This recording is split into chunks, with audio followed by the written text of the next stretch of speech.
tua vida. Ah, Senhor, não me resta outra coisa nessa vida a não ser te adorar. Deus, não me resta outra coisa nessa vida, Deus, a não ser te engrandecer, reconhecer a tua majestade. Ah, Deus, em nome de Jesus, meu coração se enche de alegria. Ah, Deus, nós regozijamos em Ti. Nós nos alegramos em Ti, Deus, por tamanha salvação. Deus, por tamanho amor, ó Pai, demonstrado por nós naquela cruz, por tamanha misericórdia, Deus, longa benignidade, ó Deus. Ah, Deus, como o Senhor tem demonstrado tudo isso para conosco. Senhor, nós não somos merecedores do Teu amor. Nós não somos merecedores do sacrifício de Jesus. Nós não somos merecedores, ó Pai, sequer de estar vivos, ó Deus. Mas que amor é esse que nos amou de tal maneira, que entregou o próprio Filho? E que amor é esse de Jesus, que não recuou, mas sim entregou e foi pendurado naquela cruz, naquele madeiro. Deus, todos os meus crimes e pecados, ó Deus, Ele decidiu por amor levar sobre si para que eu tivesse a vida deles. Muito obrigado, Deus, pela tua essência. Muito obrigado, Deus, pela tua fidelidade. Muito obrigado, ó Deus, pelo fato, ó Deus, do Senhor existir e ser quem tu és. Ah, Deus, não há outro como tu. Te adoramos no nome de Jesus. Aleluia. Santos, santos, no nome de Jesus. Ah, Deus, como nós te bendizemos. Irmãos, eu convido você a abrir a tua Bíblia. Primeiramente em João, capítulo 16, versículo 33. Depois lá em Colossenses, capítulo 3. Esse texto de João é muito conhecido, né? É um texto que nós conhecemos, é um texto que nós sempre estamos citando, falando, estudando.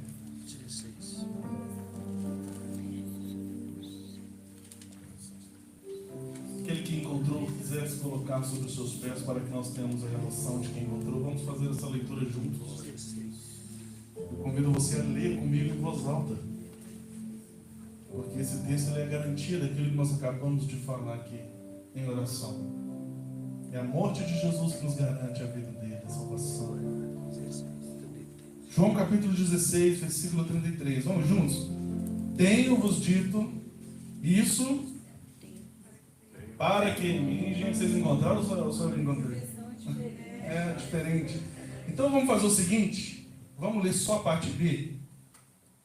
No mundo tereis aflições.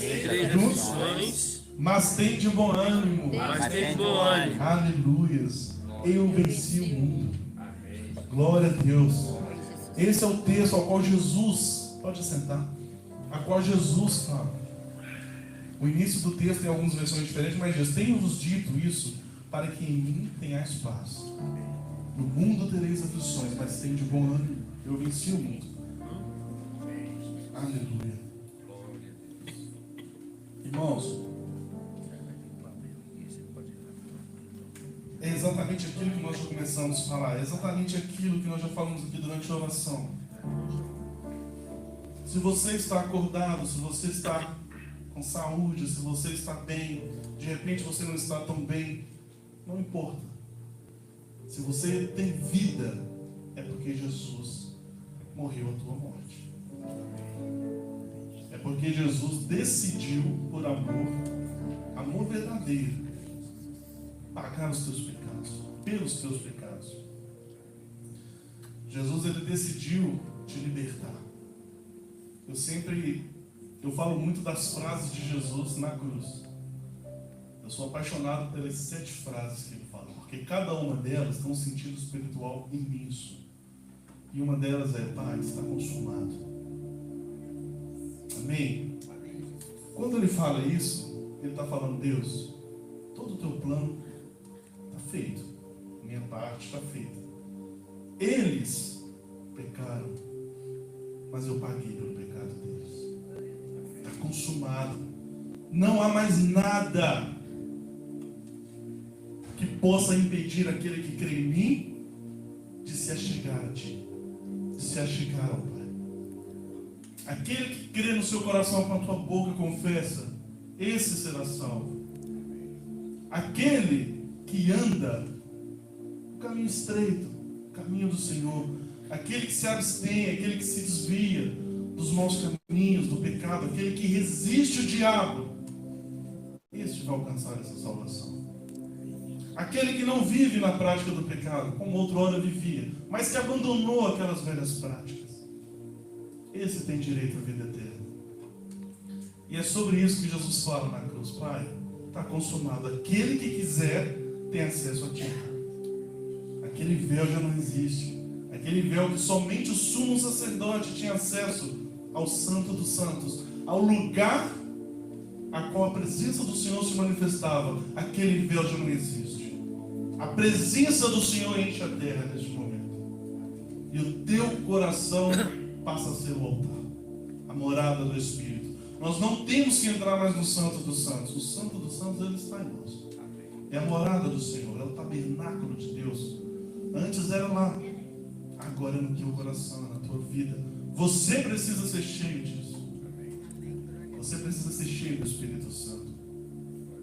Você precisa fazer com que o teu coração seja limpo, para que seja a habitação deste Deus maravilhoso. Meus irmãos, vou para Colossenses agora, capítulo 3, a partir do versículo 1. Deixa a sua Bíblia aberta aí, que a gente vai caminhar alguns versículos aí. Precisamos entender que nós falamos aqui da morte de Cristo, que seria exatamente a minha morte, ou a tua morte. Ele resolve morrer essa morte, pagar por esses pecados, esses delitos, para que nós tenhamos vida com abundância, e para que nós tenhamos a vida dele. Olha que legal. Somos filhos de Deus, co-herdeiros de Cristo.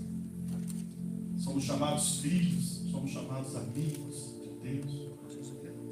Olha que legal, tudo que nós alcançamos de uma forma milagrosa, porque é o dom de Deus, é a graça. Nós não merecemos, e nós não alcançaríamos isso jamais pelas nossas próprias mãos, pelo nosso esforço, pelo nosso conhecimento, pela nossa bondade, pelas nossas caridades, pelas nossas esmolas. A gente não alcançaria isso. Mas Ele optou por fazer isso. E eu quero trazer um paralelo aqui sobre isso. Jesus, quando Ele resolve, Ele decide no coração amar cada um de nós de tal maneira a entregar a sua própria vida, que fique claro, a justiça de Deus, ela existe. Ele nos amou de tal maneira, a parte dele Ele fez. Cabe a nós andar na salvação de Jesus. Cabe a nós entendermos o que é viver a vida de Cristo. E cabe a nós entendermos por que Jesus fala: Ei, eu venci o mundo. Parece que é uma guerra, né? Eu venci as pessoas. Não, Jesus não venceu as pessoas. A nossa guerra não é no âmbito físico, nessa área, mas é espiritual. É contra as hostes celestiais, contra as potestades do ar. Não é contra a carne e o sangue, ou seja, a nossa guerra não é contra a pessoa. O que nós temos que fazer uns com os outros é amar, assim como Cristo amou a igreja. É amar uns aos outros. Porque não existe uma outra maneira a não ser expressando o dom supremo, o maior deles, que é o amor. Não existe outra maneira de alcançar tamanha graça a não ser exercendo tudo aquilo que Ele nos deixou a fazer, que o Espírito nos ensina a fazer e que nos condiciona a fazer. Veja bem, por mim mesmo, eu não teria potencial algum para amar aquela pessoa que não gosta de mim. Potencial algum. Portanto, se eu me desviar, se eu desviar o meu coração e parar, fazer com que o meu coração não seja mais a habitação do Espírito Santo, fazer com que essa vida de Cristo em mim seja cessada, este amor ele não vai ser executado sobre a vida de nenhum de vocês, sobre a vida nem daquelas pessoas que não gostam de mim, nem daquelas que gostam de mim, porque isso não é meu, isso é de Deus, é um dom que Deus coloca no coração daquele que o segue. Agora nós precisamos entender, uma vez salvos, uma vez cheios do Espírito, precisamos exercer os dons. E esse é um deles. Nossa, Senhor, mas é tão difícil amar. Ô irmão, eu não sei o que é. É difícil amar. Mas é uma decisão. E amar não é exatamente gostar. Vai ter pessoas que você não vai conseguir caminhar com ele. Mas você precisa amar. Você não precisa gostar exatamente. Vou colocar a minha pessoa, tá? Você não precisa gostar de mim, você só precisa me amar. De repente você fala, fulano, ao seu, o ciclano, ele não serve para andar comigo porque nossas ideias não batem, porque ele é chato, por isso. Tudo bem, mas ame essa pessoa. Se essa pessoa necessitar de você, abra o teu coração. Abra a tua vida para ela, para ajudar aquela pessoa. Ore por aquela pessoa. De repente você é mais chato que ela 30 vezes. De repente aquela pessoa ora por você. De repente aquela pessoa te ama de uma maneira tão linda que entregaria a vida dela por você. Então, meu irmão, não coloque a tua expectativa naquilo que a pessoa está sendo com você. A tua expectativa e a tua ação tem que estar em Cristo. Tem que ser a de Cristo. Viver a vida de Cristo não significa a gente ter uma vida completamente... Nossa, eu estou voando nas asas do Espírito, eu estou bem financeiramente. Não é isso. Viver a vida de Cristo é viver o que Ele viveu por cada um de nós. E a gente vai entender um pouquinho disso. Vamos ao texto de Colossenses. Se nós estamos mortos para este mundo, certamente nós vamos estar vivos para Cristo. Capítulo 3 de Colossenses, versículo 1 ao 4. Que vai falar da seguinte maneira: portanto, se já ressuscitastes com Cristo, buscai as coisas que são de cima, onde Cristo está assentado à destra de Deus. Pensai nas coisas que são de cima e não nas que são da terra, porque já estáis mortos e a vossa vida está escondida em Cristo, em Deus. Com Cristo em Deus. Versículo 4. Quando Cristo, que é a nossa vida, se manifestar, então também vós vos manifestareis com Ele em glória. Aleluia!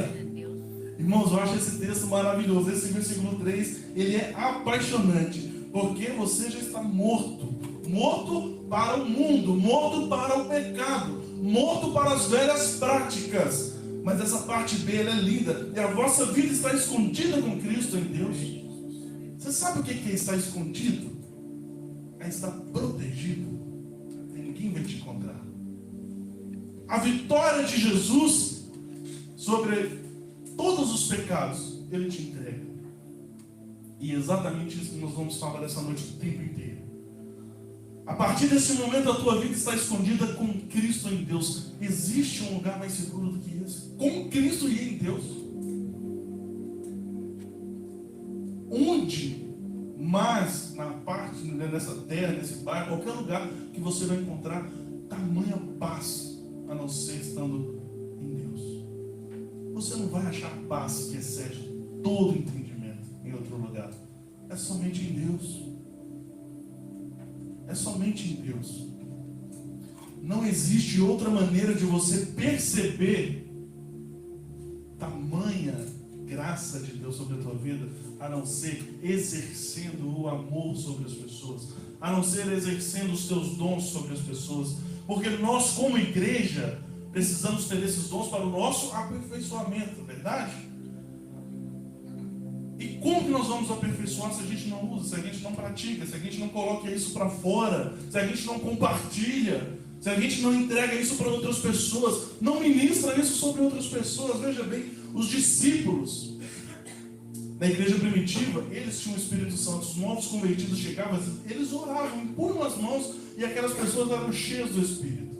E aquelas pessoas passavam a exercer os dons ministeriais, os dons a qual Deus dava para cada um deles. Nós precisamos continuar essa obra. Não somos a igreja primitiva, mas a nossa essência são eles, o nosso exemplo são eles. Estamos aí há 2000 e tantos anos. Na verdade não, né? Jesus, 2023, na verdade 1900 e alguma coisa aí dessa distância da igreja primitiva. Mas eles são o nosso exemplo de igreja. Nós precisamos continuar. Se eu exerço o amor sobre a tua vida, ministre isso sobre outra pessoa, ensine isso para outra pessoa. E amar, meu irmão, como eu já falei, Cristo nos amou. É uma decisão.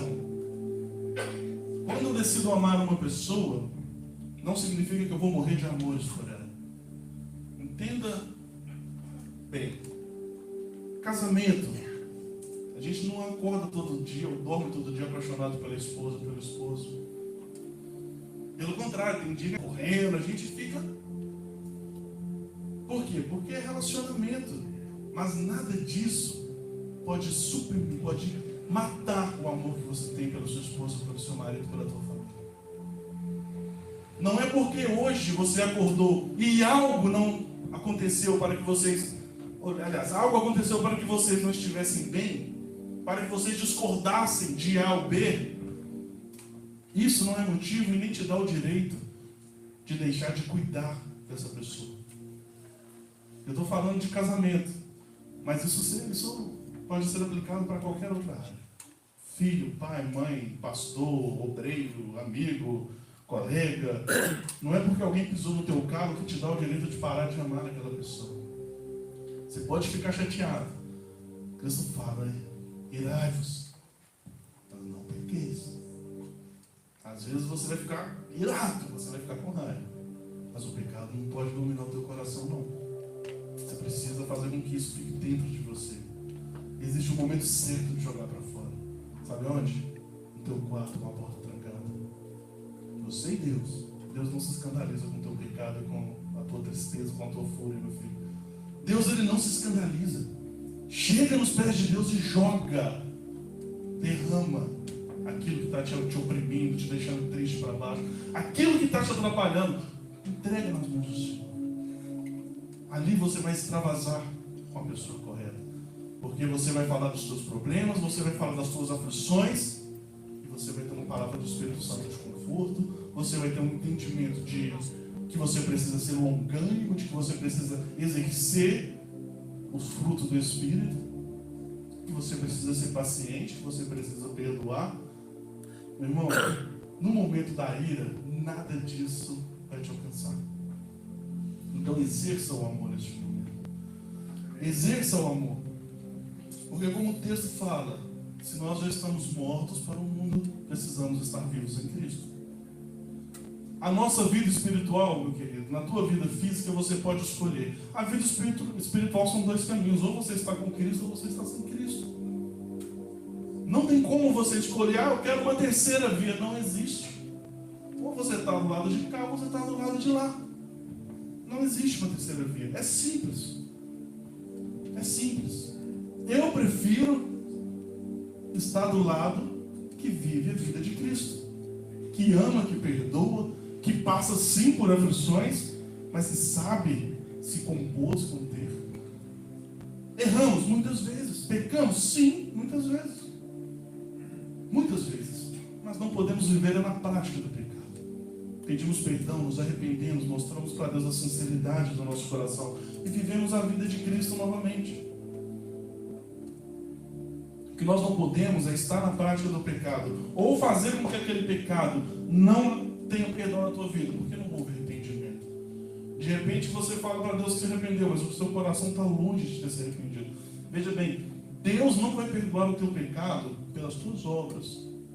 Ele vai perdoar pela sinceridade do teu coração. Depois disso, vem as tuas obras.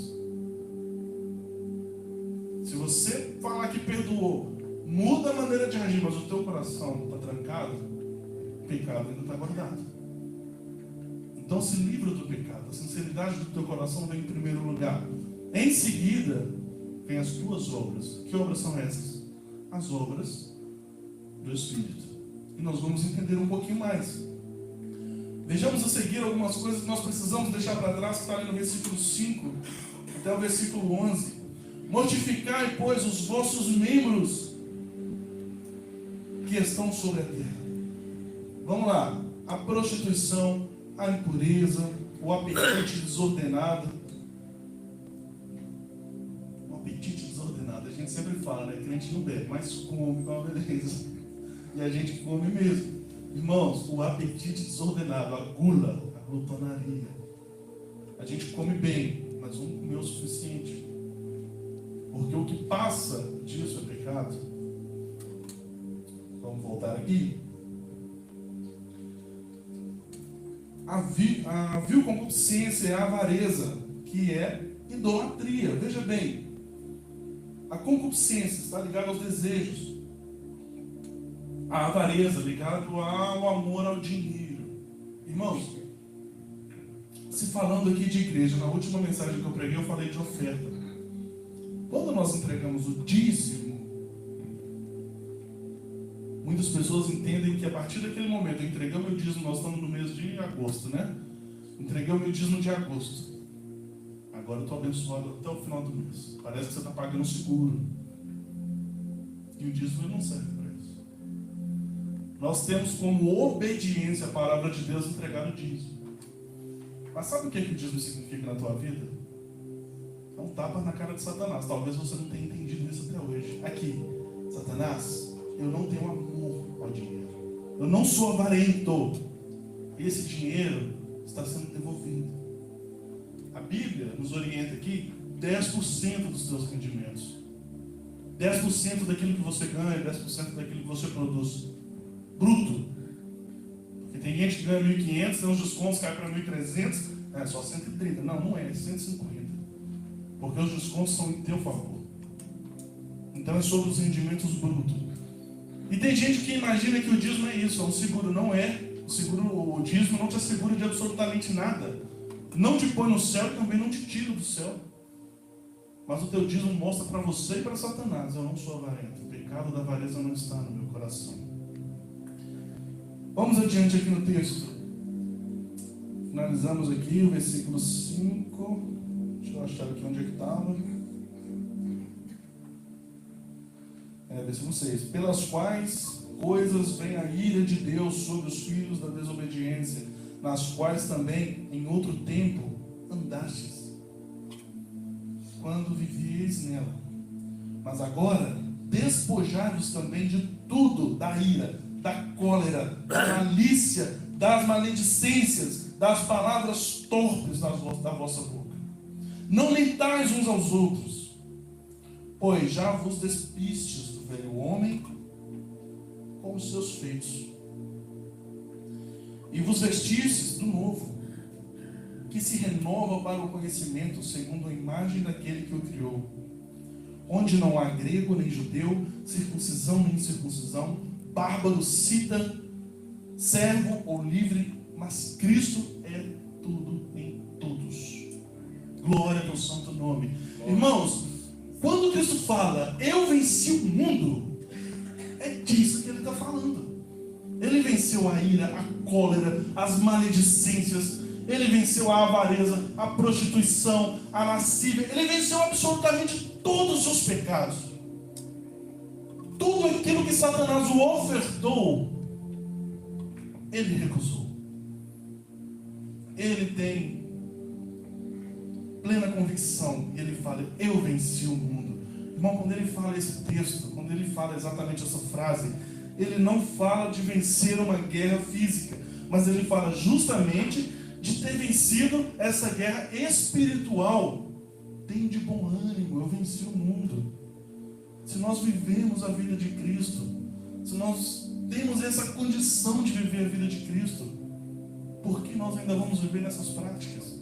Se o próprio texto fala que outrora a gente vivia porque andávamos nela, isso provocava a ira de Deus sobre as nossas vidas.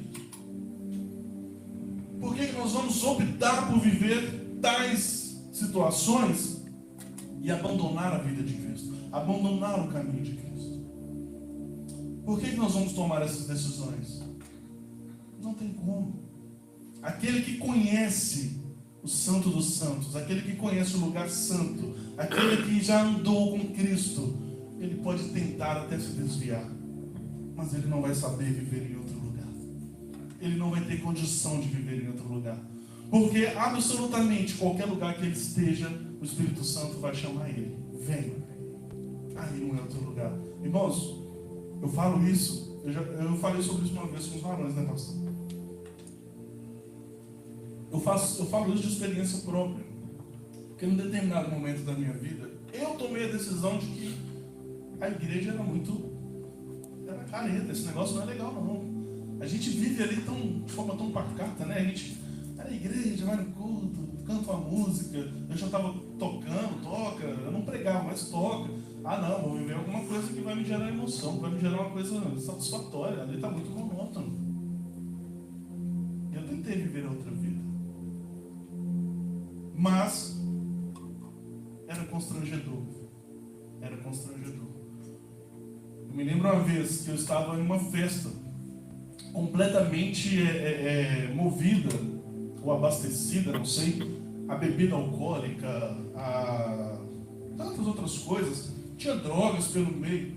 E eu estava lá. Eu não uso drogas, eu não bebo. Eu falei, gente, o que eu estou fazendo aqui? Se nada disso me agrada, nada disso me é interessante aos olhos. Eu não tinha interesse em beber cerveja com o pessoal. Quando eu era novo, eu bebia, gostei. É ruim, amarga, não vejo graça naquilo. Eles falavam, não, o seu, mas o legal, o seu não, porque era netinho, né? O seu é mais formal. Não, netinho, mas o legal não é a cerveja, não é o sabor. O legal é o efeito. Eu falei, então vamos procurar esse efeito. Ah, meu Deus do céu. A rua da minha casa ali, eu morava com minha mãe, a rua passa 2 ônibus, não estava me cabendo. Falei, gente, é isso aqui que é bom? Não é bom. Esse efeito não é bom. E no outro dia eu passei mal o dia inteiro. Falei, isso não é bom, desculpa, mas não é bom. Eu cheguei à conclusão, ali não dá para mim. Porque por mais que a gente entenda que vir à igreja pode ser uma coisa monótona, muitas pessoas pensam como eu pensei. Mas as pessoas que pensam como eu pensei estão exatamente como eu estava. Vindo à igreja por vir. Não estava vindo aqui para adorar a Cristo, não estava vindo aqui para buscar a essência, não estava vindo aqui para entregar o seu culto, não estava vindo aqui para entender uma palavra, não estava vindo aqui para entender que nós somos salvos pela graça. Meu irmão, se você está nessa situação, abandone essa situação. Sabe, vir à igreja para... É muito chato, se a gente não tem um motivo, é melhor ir para outro lugar. Sabe? Parece meio estranho, né? Poxa, você está pregando, falar que é chato vir na igreja, meu irmão, é chato demais. Se você não tem um intuito, se você não tem Deus no teu coração e não sabe o que você vem buscar aqui, vai para outro lugar. Aqui é lugar de quem quer buscar a Cristo, aqui é lugar de quem quer ter uma vida transformada. Aqui é lugar de quem entendeu que lá fora não tem nada que presta. Aqui é lugar de quem entendeu que lá fora nós somos miseráveis.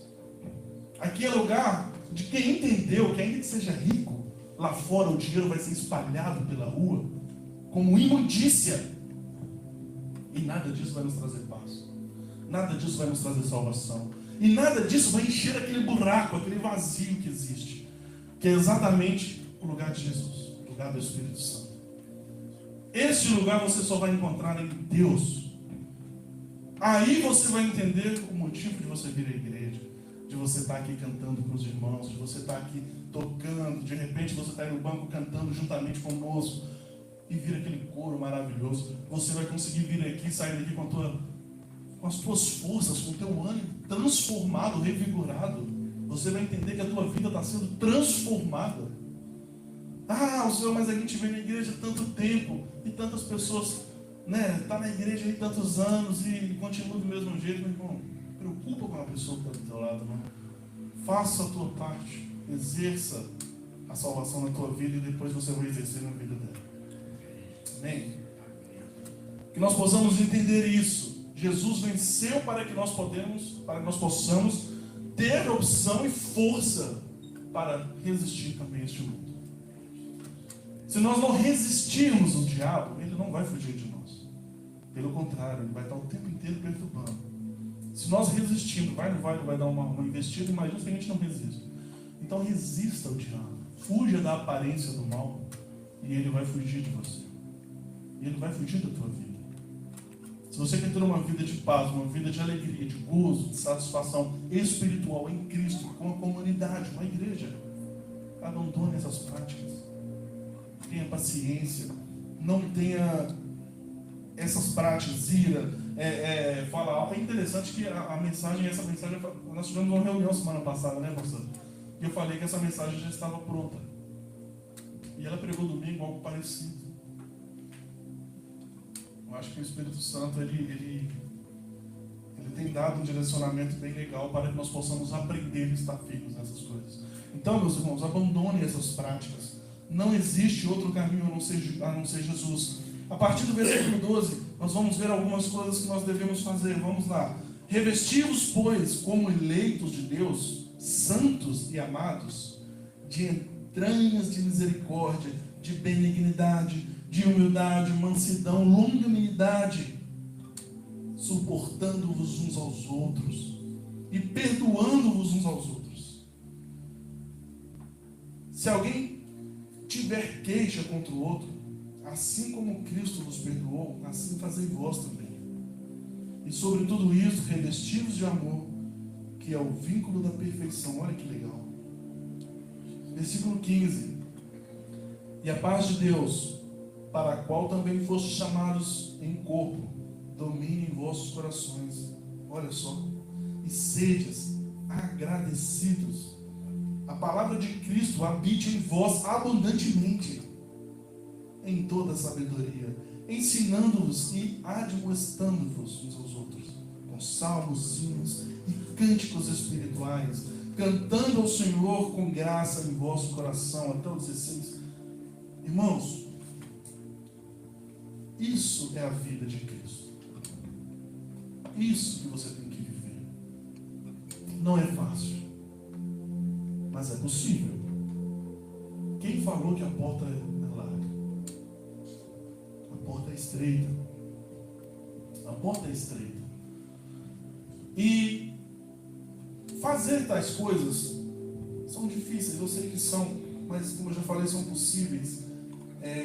Certa vez, nessa reunião que eu estava com a pastora Débora, eu falei, gente, a igreja, não no modo geral, mas algumas pessoas, elas são tão imaturas em relação às outras pessoas, que elas se chateiam com algo que o outro faz, nem foi com elas às vezes, mas elas se chateiam a um ponto tão grande, ela se decepciona talvez a um ponto tão grande, que ela perde o caminho dela. Veja bem. Veja bem. Eu falei, a igreja é muito imatura. Se Cristo está esperando uma igreja madura, a volta de Cristo vai ser demorada. Mas a palavra fala que poucos vão. Então nós podemos crer que pelos sinais a volta de Cristo é iminente. A volta de Cristo está aí. Ele não vem buscar uma igreja madura. Ele vem buscar uma noiva madura. Não vem. Ele vem buscar uma noiva que o ame, assim como ele nos amou. E amar a Cristo é fazer tais